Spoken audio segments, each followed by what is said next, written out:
She took the garlic press. Out of everything. The coats, the framed wedding photo from Crater Lake, the Bluetooth speaker we never used, she chose to pack that. I only noticed because I tried to make shrimp scampi and ended up pressing clothes with a shot glass wrapped in paper towels, like some kind of feral divorce raccoon. That was Sunday. She left Friday. She said she needed to reset. Not a spa day. Not therapy. No, a reset. Like our marriage was an iPhone, and all she had to do was hold 2 buttons and delete 12 years. I laughed when she said it. She didn't. Her expression didn't move. Just stared at me like I was the tutorial level of a game she was bored of replaying. She took her tote bag, not a suitcase. That's how I really knew something was wrong. Merina always used her floral roller for trips, even if it was just to her sister's place. But this time, the tote. The green one with the leather strap I bought her after our 3rd anniversary when I forgot flowers and panicked at an outlet mall. I know what you're thinking. Why does this matter? Because people don't leave marriages with tote bags. They leave affairs with tote bags. They leave plans unfinished. They leave space in the bag for souvenirs. Souvenirs you're not supposed to know about. I asked where she was going. She said west. I asked, west where? She said, I don't know yet. That's the point. I said, okay. What I meant was, I will absolutely follow your location the second you pull out of this driveway. And I did. Not proud of that. But if you think I'm the villain in this story, just wait. At first, I thought maybe she was going to the coast. We honeymooned in Newport, ate crab rolls on the pier, got sunburned on purpose. But she didn't head there. She drove for 2 hours, turned off her location, and vanished. Except she didn't. Because she left her iPad. And guess what syncs with iMessage? I'll let you sit with that for a second. I wasn't even trying to check. I opened it to play chess. Calm. She always beats me, even when I cheat with the analysis tool, and there it was. A thread with someone named Elvis. I wish I was joking. Elvis, you almost here, baby? Merina. 20 minutes. Hope you got the wine and that playlist. You know the one. Elvis, always. That playlist. That one. I knew exactly which one she meant. It was ours. The one we played the night she said she wanted to try for a baby. My stomach twisted so hard I nearly threw up on our dog. She had taken our songs, packed our garlic press, and was driving into the sunset with some guy who named himself after a dead rock star. And me? I was sitting there in pajama pants that still smelled like campfire from our last failed couples retreat. But that was only the beginning. Because what I found next, in the drafts of her notes app, would not just change how I saw her. It would change how I saw my entire life. And yeah, I know every Reddit story says that. But none of them start with a garlic press. The note was titled Exit Strategy. At first, I thought it was some kind of passive-aggressive grocery list. You know, like, leave quietly. Don't take anything you didn't buy. Say thank you. But the more I read, the more I realized this wasn't just a list. It was a script. Rehearsed. Timed.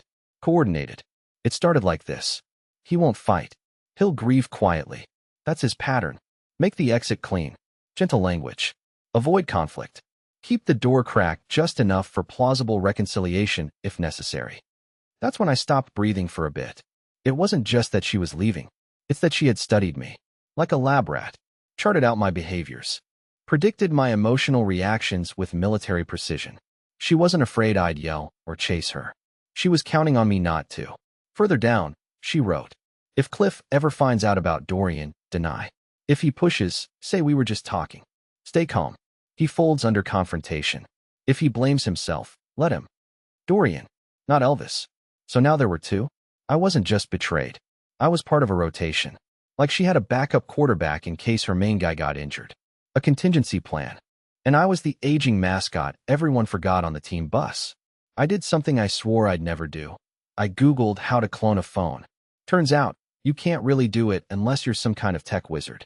But you can log into iCloud if they use the same password for everything, and Merina's password hasn't changed since 2013. It's Fig Newton 13, if you're curious. Not even capitalized. Anyway, I got in. And that's when everything turned inside out. Photos. Dozens of them. Not from this weekend, from the last 4 months. Merina, in a red pea coat I've never seen, sitting at cafes I've never been to, smiling with a man whose face is always turned just enough to stay mysterious. Like he knew better than to look directly at the camera. Like a vampire dodging mirrors. One photo stopped me dead. A Polaroid. Yes, an actual Polaroid, which is how you know it's serious. Of her standing on a motel balcony, holding a cup of coffee, her wedding ring off, her hair down, and his leather jacket on her shoulders. And scrawled on the bottom, M+D. G / room 209. I stared at that photo for 20 straight minutes, as if it would change or apologize. G. Dorian Gray. Not the literal Oscar Wilde character, obviously, but maybe a man just as fictional. I had never heard the name spoken, never seen it in her contacts, never stumbled across it in junk mail. But somehow, he had a room in her life. And now I had a picture of the key. I called my best friend, Owen, because I needed someone to talk me down. Owen is one of those people who never panics. He once found out his girlfriend of 6 years was living a double life, and just said, that explains the second toothbrush. When I told him what I'd found, he just said, "You're not crazy, but you're also not thinking clearly. You need to leave the house. Right now." So I did. I took Biscuit and drove to the one place I knew she wouldn't think to look, my late uncle's boat, docked an hour away, collecting algae and bad memories. The thing barely floats and smells like regret, but it was mine for the night. That's where I am now, writing this. The dock creaks every time the tide shifts. It's like sleeping inside a haunted rocking chair. But it's quiet. And quiet is dangerous. Because the more I sit here, the more I wonder. What if she never loved me at all? What if I was just safe? A stepping stone with a mortgage and soft hands? I keep hearing the voice in her note. He folds under confrontation. Well, maybe I used to. But if she thinks I'm going to fade quietly into the background while she role-plays Eat, Pray, Love with some velvet-jacketed daydream named Dorian, she's got another thing coming. Because I've decided something. I'm going to find him. And I won't be nice about it. I didn't sleep. Not even a little. I lay on that crooked vinyl bench in the hull of my uncle's boat, listening to the slow, wet thud of water slapping against the dock, thinking about whether Dorian Gray was a real name or some kind of sick metaphor. Did she pick it as a joke? A warning? Was he just another illusion in a life I now realized was mostly set design? By sunrise, I had made up my mind. If she wanted a new life so badly, I was going to meet the man auditioning to replace me. Not in a dramatic, throw punches, scream in the parking lot kind of way. No, I just wanted to see him. The real him. I had spent so long being invisible in my own marriage that it suddenly felt necessary, primal, even, to make this ghost real. I started with the only clue I had, the Polaroid. Room 209. No hotel name, no date, just that room number and the initials. But there was something odd about that photo I hadn't noticed until I zoomed in again while drinking terrible instant coffee from the boat's rusted kettle. Behind Merina, out of focus, there was a distinct shape, a crooked neon sign in the reflection of the sliding glass door. Most of the letters were unreadable, except 3. BER. My hands actually shook. You know the feeling, the kind of trembling that happens when adrenaline and fear hold hands. BER. Could be Timberline, could be Silver Harbor, could be Amber Falls. All small-town motels within a 3-hour radius of our city. But one stood out. Blue Timber Motel, Berthway County. We had passed it once on the way to a farmer's market a year ago. She made a weird comment about how it looked like the kind of place where people lived double lives. I laughed at the time. She didn't. I looked it up. Still active. Still disgusting. Yelp reviews with words like damp, curt manager, and what smelled like soup coming from the walls. But one review had a picture. Room 209. Same balcony. Same view. Same scratched paint on the railing. My stomach dropped. I had found it. So what do you think I did? Exactly what you're thinking. I drove there. I know. It sounds pathetic. Desperate. Dangerous, even. But I wasn't going to confront anyone. I just wanted to see. To understand what kind of world she had entered. A world where garlic presses got left behind, but secret motel rooms became sacred ground. The motel was even worse in person. Greenish siding. Office smelled like mildew and regret. The manager didn't even glance at me. Just handed over a key card like he didn't care if I was checking in, checking out, or checking bodies. I parked and walked to the far end where room 209 perched on the second floor like a secret someone tried to bury under low thread count sheets. I stood outside the door, heart pounding. What was I doing? What did I even want from this? But before I could answer my own question, the door opened. I flinched like I'd been caught stealing. But it wasn't her. And it wasn't him. It was a woman, older, maybe mid-50s, hair tied in a crooked ponytail, smoking something too strong to be just tobacco. She looked me up and down like she'd seen ghosts before and wasn't impressed. "You looking for Merina?" she asked, like she was asking if I wanted fries with that. I nodded, frozen. She took a drag and smirked. "She's not here. Not anymore. But she left something behind." I couldn't breathe. "Left what?" She stepped inside and came back with a small manila envelope. No name. No address. Just a wax seal, red, cracked, and cheap, like something from a Halloween prop bin. She told me to give this to the guy with the eyes that looked like regret. And then she shut the door. I stood there for what felt like hours. I didn't open the envelope until I was back in my car, engine off, windows up, breathing shallow. Inside, there were three things. A folded page from my journal, one I had written months ago and never showed her. Something about feeling like an extra in my own movie. A photo of me sleeping. In our bed. Taken recently. And a note. "Cliff, you'll come here. I know you. You can't help yourself. You always chase the shadows. That's why I stopped telling you about the light. Please don't look for Dorian.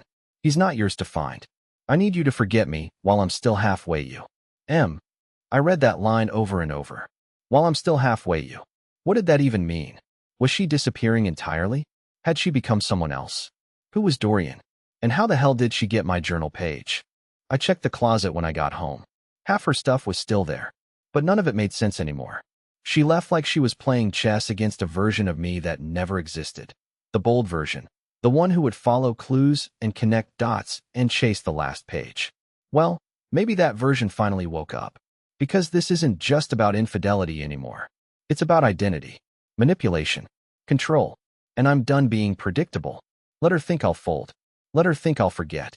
But now I'm going to find Dorian. Not to confront him, but to ask him a single question. Does he even know who she really is? I didn't go home for 2 days. I couldn't. Not after what was in that envelope. The handwriting was hers, soft cursive, like she was still pretending to be delicate. But every word felt surgical, like she had cut it out of me first. I kept staring at the line. "Don't look for Dorian. He's not yours to find." And all it did was make me want to find him more. But how do you find someone who doesn't exist?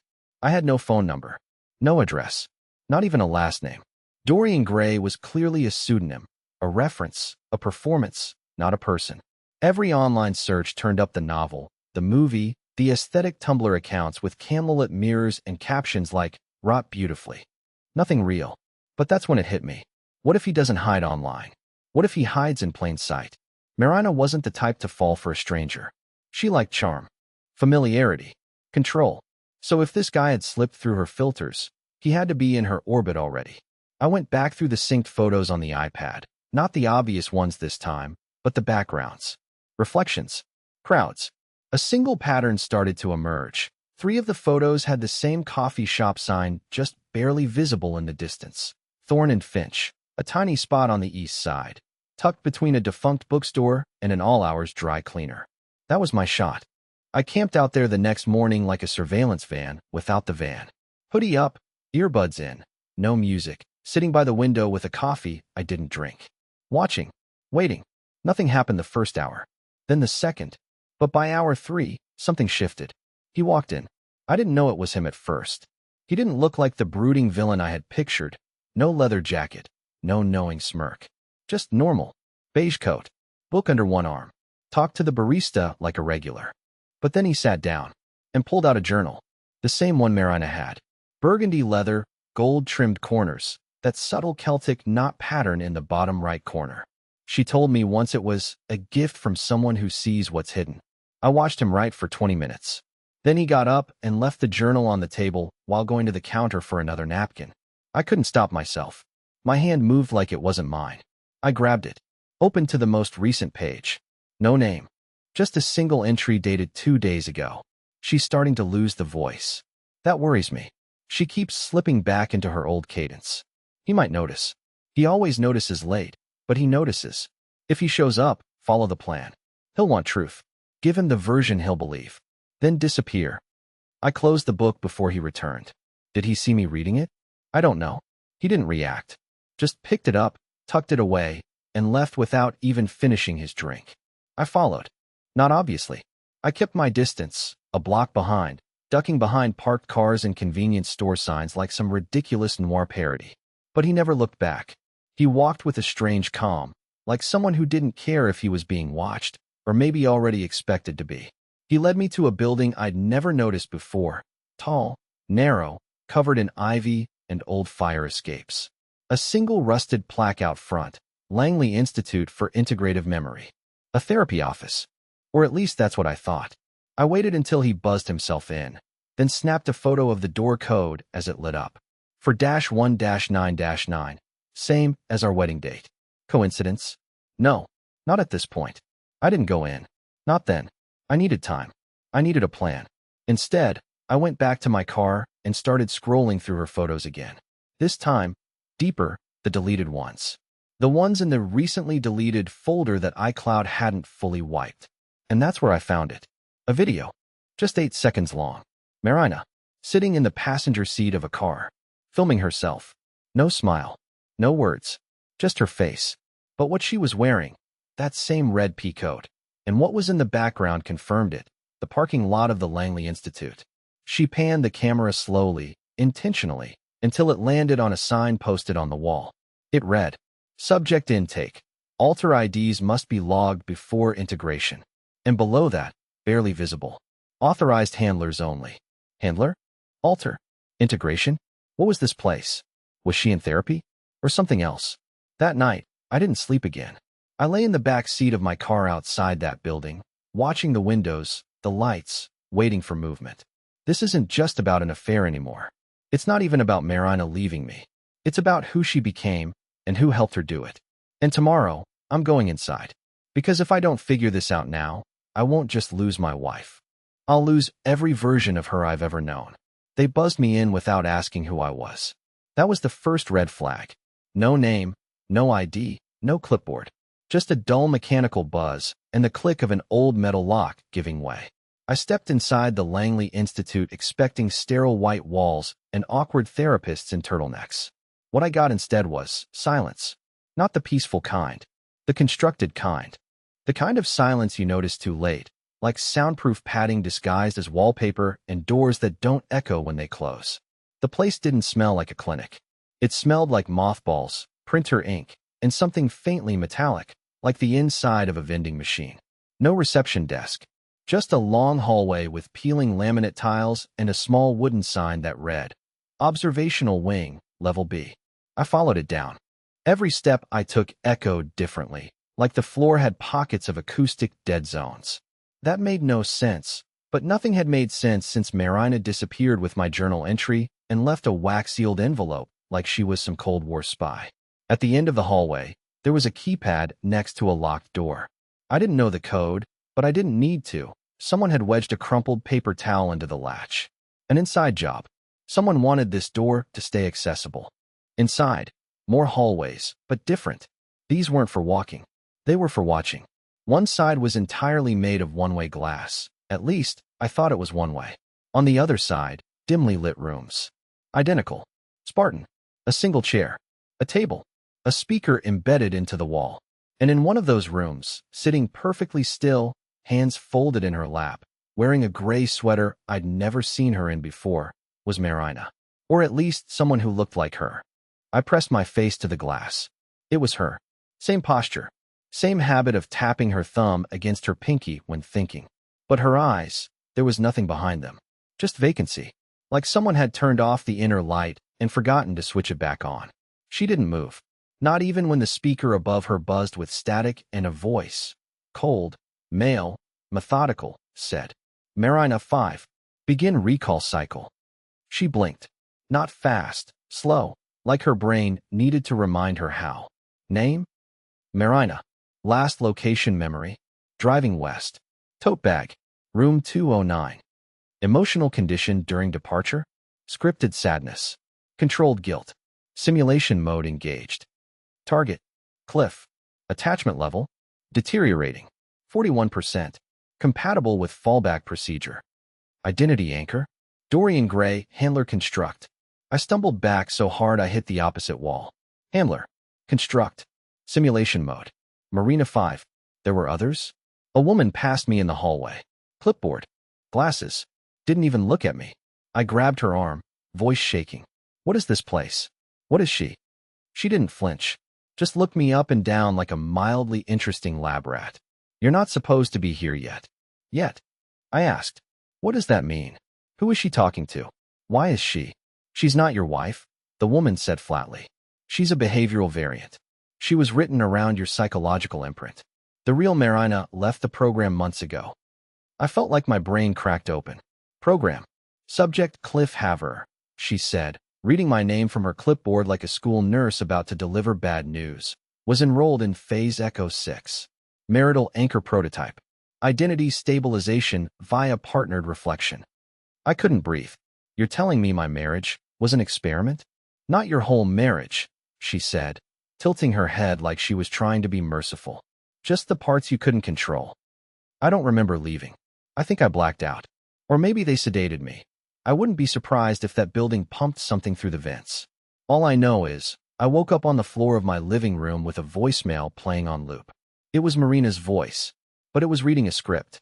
Cliff, you will feel betrayed. That's expected. Remember, your emotions are not the end of the world. They are the edge of the map. Follow them carefully. Someone will meet you at the next shore. What does that mean? I don't know. But the kicker? The call was made from my own number. Tomorrow I'm going back. Not to the Langley Institute. That's done. I'm going to the house where I first met her. Her childhood home. She told me once, if anything ever feels unreal, go there. It's where I keep my real self. I thought she was being poetic. Now I think it was a breadcrumb. And for the first time in weeks, I feel something dangerous waking up inside me. Not grief. Not rage. Curiosity. Because if the woman I married never existed, then who the hell am I? It was a 2-hour drive to her childhood home. Or at least, the place she said was her childhood home. I wasn't even sure anymore if it had ever belonged to her. What I didn't know was that I had only been there once before, early in our relationship, and I remembered it vividly because it was one of the few times Merina ever seemed vulnerable. Not sad, not moody, just quiet, nostalgic, human in a way I couldn't quite put my finger on at the time. I now wonder if that version of her was real, or just the most refined performance I was ever lucky enough to witness. The house was still there. Same peeling yellow paint, same crooked weather vane shaped like a ship that never spun. The front porch sagged slightly to the left, like it had a secret it wanted to whisper but couldn't find the right words. Everything looked untouched, but not abandoned, like someone was tending to it with the bare minimum care required to keep it from falling apart completely. That someone, apparently, was a neighbor named Mr. Greeley, who spotted me pulling into the gravel driveway and waved from across the hedges like I was a returning soldier. You looking for Merina? He called out, like it was a question he'd asked before. I nodded slowly. She told me to come here. Said it's where she keeps her real self. He didn't laugh at that, just blinked, and then walked over like a man who'd been waiting a long time to be asked something specific. She left a key, he said, 2 years ago. Told me if anyone came back asking about her, especially someone with your eyes, to let them in. My eyes. That again. How many people had she told about me? How many versions of me had she prepped for? Or was I the only one? The key was tied with a piece of red string.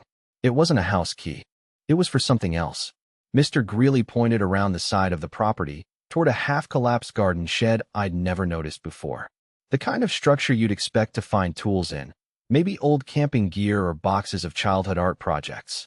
But when I got closer, I saw the door had been reinforced with a steel latch, freshly installed, out of place, like someone had recently turned it into a bunker. I opened the door and immediately felt it, the temperature shift. Cool, dry, artificial. Inside, the air wasn't musty. It was filtered, recycled. This wasn't a shed. It was a vault. There was only one thing inside. A chair, the exact same model I'd seen at the Langley Institute, and a projector mounted to the ceiling, pointed at a whitewashed wall. I stepped forward. A motion sensor clicked. The projector hummed to life. The screen lit up with static, then cut to video. Her, Merina, sitting in that chair. Same red pea coat. No makeup. Hair up. This wasn't a broadcast, it was a recording. She looked directly into the camera and spoke in a tone I had never heard before. Flat. Measured. Almost robotic. If you're here, then the containment failed. The tether broke. You were supposed to stop searching after the motel. You weren't supposed to reach this point. But I know you, Cliff. Even the algorithm underestimated your need to make sense of pain. That's your flaw. That's also why I picked you. She paused, then smiled faintly, not warmly. More like someone admiring their own reflection before walking away from it forever. You were never the test subject. Not really. You were the incubator. You gave me the environment to fracture, rebuild, adapt. And you did it so willingly. So beautifully. You always wanted the truth. Even when it was screaming in your face, you preferred to analyze the scream rather than run from it. I was frozen. My hands trembled, but I couldn't move them. My breath came shallow and loud. This isn't a goodbye, she continued. Because goodbye implies something was ever permanent. What we had wasn't false. It just wasn't real in the way you needed it to be. Love, for people like me, is an echo chamber. I needed a mirror, and you let me be whoever I needed to be inside it. And that is the greatest kindness you ever gave me. The screen flickered, and then it cut to black. But one more thing happened before it shut off entirely. A countdown appeared. 00:10, 00:09, 00:08. I panicked and ran out of the shed, tripping over a garden hose and scraping my elbow raw. When the countdown hit 0, there was no explosion. No loud sound. Just silence. Again, the screen went dark. The machine powered down. A quiet reset. Later, I found a small safe tucked behind the shed's insulation panel. Inside, a stack of papers labeled Cliff Haver, Profile Loop Archive, detailing my responses to hundreds of different emotional triggers. My reactions, my routines, my words. They weren't guessing how I'd behave. They were tracking it in real time. For years, I've started to wonder something terrifying. Not just whether I ever truly knew her, but whether I ever truly was me. Or if I've been the one inside the loop this whole time. Maybe she was the control. Maybe I was the variable. Maybe Merina didn't vanish. Maybe she escaped.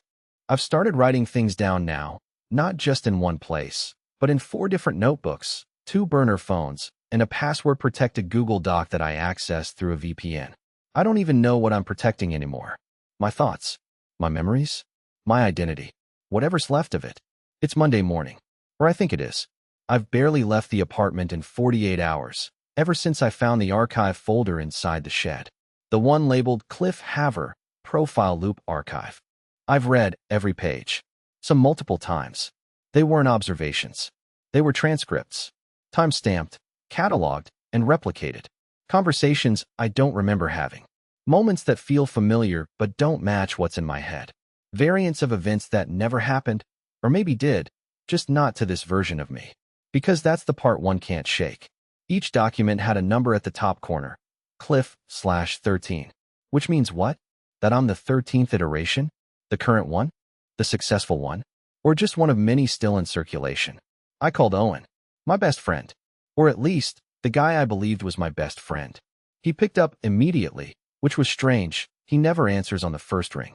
His voice was calm, too calm, like he'd just finished rehearsing. Hey, Cliff. Everything all right? I didn't know what to say. I hesitated, which is all it took. He added, You found something, didn't you? There was no way he could have known that unless he was either tracking me or had been prepped in advance.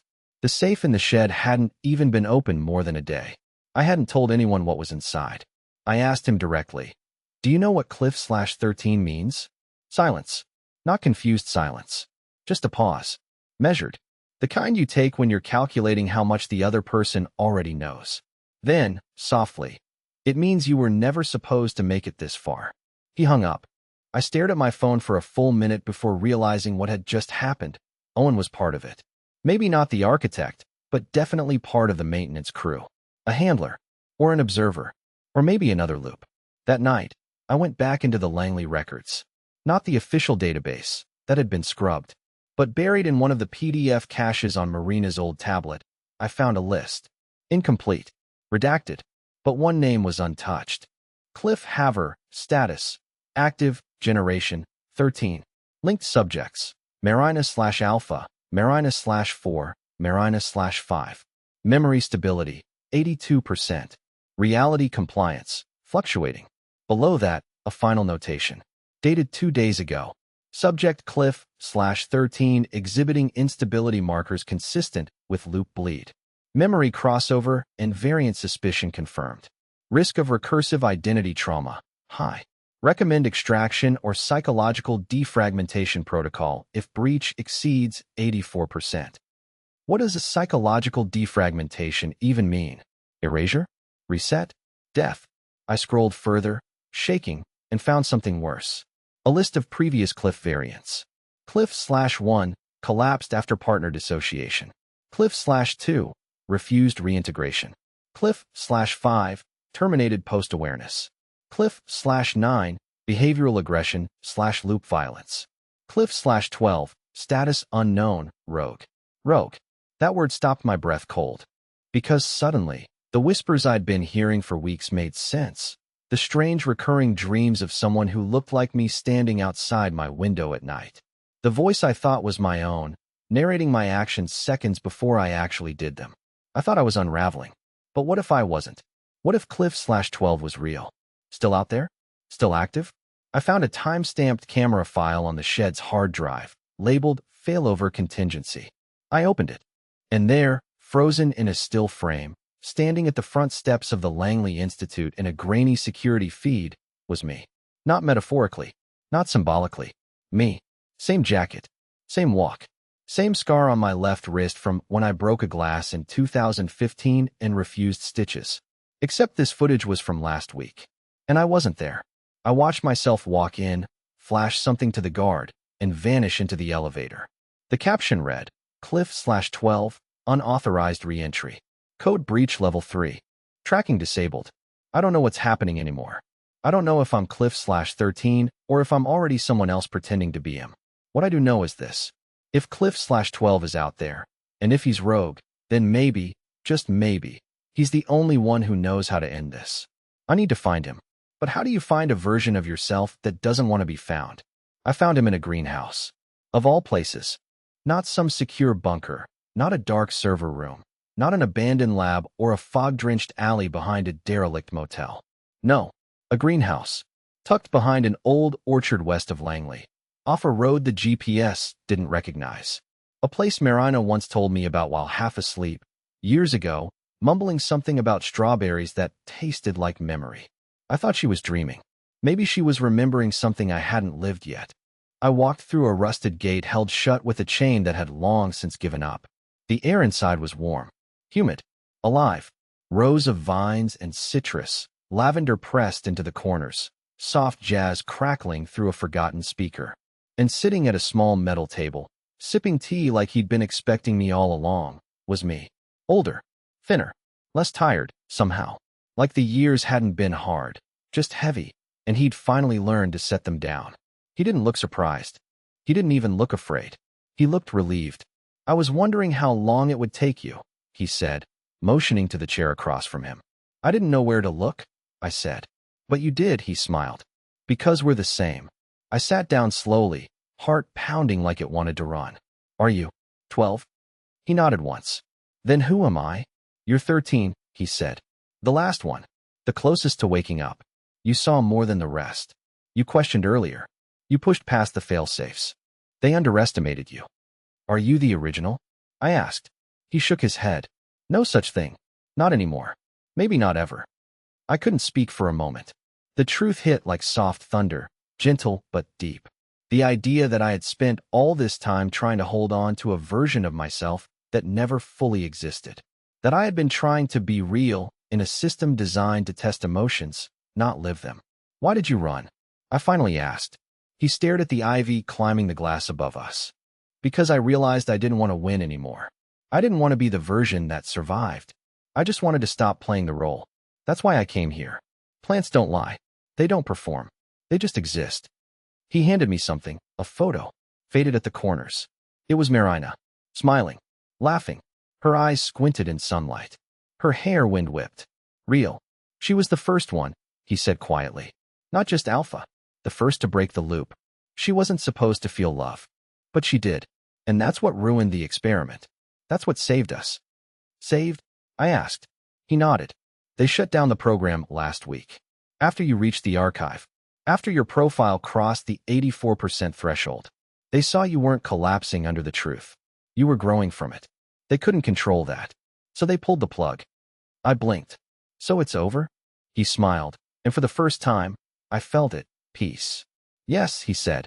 It's over. You're free now. Whatever happens next, it's yours. Not scripted. Not tracked. Just lived. I felt something in my chest unwind. A knot I didn't know had been there since the beginning. I could finally breathe without watching myself breathe. He stood up. I'm going away, he said. Somewhere quiet. No more loops. No more mirrors. I nodded, not needing to ask where. Cliff, he said, pausing at the door. Don't waste time trying to figure out who you were. Just build who you want to be. That's the version that matters. And with that, he left. I stayed in the greenhouse until sundown. I picked strawberries.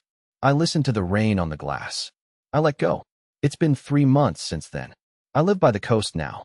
I write. I breathe. I laugh more. I stopped needing answers. Sometimes I dream of Merina, not as a mystery, not as a ghost, but as a person. A woman who loved me in a way that cracked something open inside both of us. I don't chase her anymore. I thank her. She helped me find the edges of my own life. Not every love is meant to last. Some are meant to wake you up.